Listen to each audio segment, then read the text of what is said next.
there's a couple of receivers that do come to my mind that aren't in the Hall of Fame that should be in the Hall of Fame. And one of those receivers is Hines Ward.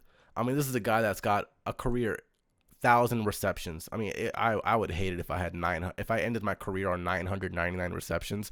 But this guy has a flat 1,000 crispy receptions. He's got over 12,000 receiving yards, 85 touchdowns.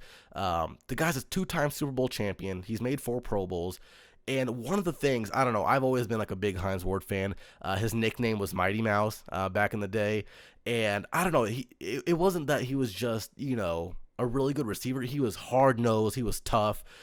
He was a guy that was willing to run slants. He was a guy that was willing to get involved in the run game. He was a great blocking wide receiver. And there's one specific play that comes to my mind about Hines Ward that whenever someone mentions Hines Ward, there's always this one play that comes to my mind. And it's that play where Hines Ward ended up breaking Keith Rivers' jaw, the inside linebacker for the Cincinnati Bengals. The guy literally, I guess nowadays it'd be considered a dirty hit, but it wasn't back then. This guy just freaking laid out a freaking linebacker, first-round pick, broke his jaw. Guy was a freaking physical athlete. So I would personally put Hines Ward in before I even put Julian Edelman in.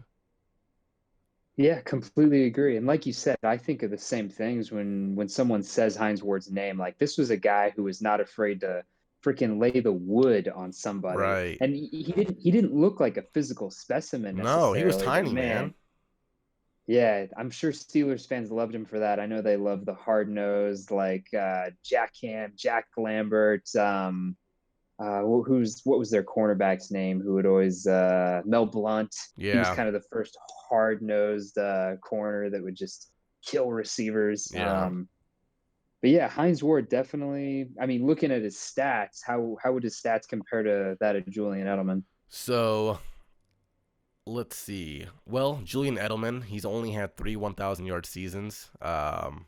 Okay, first of all, Julian Edelman has less than 7,000 receiving yards. Hines Ward has over 12,000.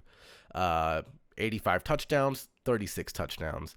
Hines Ward is actually, well, with Julian Edelman, he's actually never had more than 7 touchdowns in a single year, and he only had 7 touchdowns 1 year out of his 11 years. Hines Ward had double-digit touchdowns multiple years. So also he's a 2-time Super Bowl champion. He's got 4 Pro Bowls compared to Julian Edelman's 0 Pro Bowls. So I would definitely put Hines Ward. He definitely does. I don't know. Why do you think he hasn't gotten in, man? I feel like there's a lot of great wide receivers that haven't gotten to the Hall of Fame. And a lot of that I feel like has to do with they weren't very outspoken. I feel like more of the outspoken players tend to get in first just because there's more media attention towards them. Sure. And like the guys that you think of are like Chad Ochocinco. Granted, I don't know if he's ever going to be in the Hall of Fame. He shouldn't. But yeah, probably not. But even though he is in the Hall of Fame and he is one of the greatest of all time, T.O. was kind of the same way. Like, you think of wide receivers as like divas kind of that are Randy Moss, T.O., Chris Carter, Michael Irvin. All right, yeah, I don't want to go down that route. But actually, I don't know. It's kind of iffy. Thank you for tuning into this episode. Don't forget to like and subscribe, and we'll catch you on the next episode of This Guy's Sports Talk.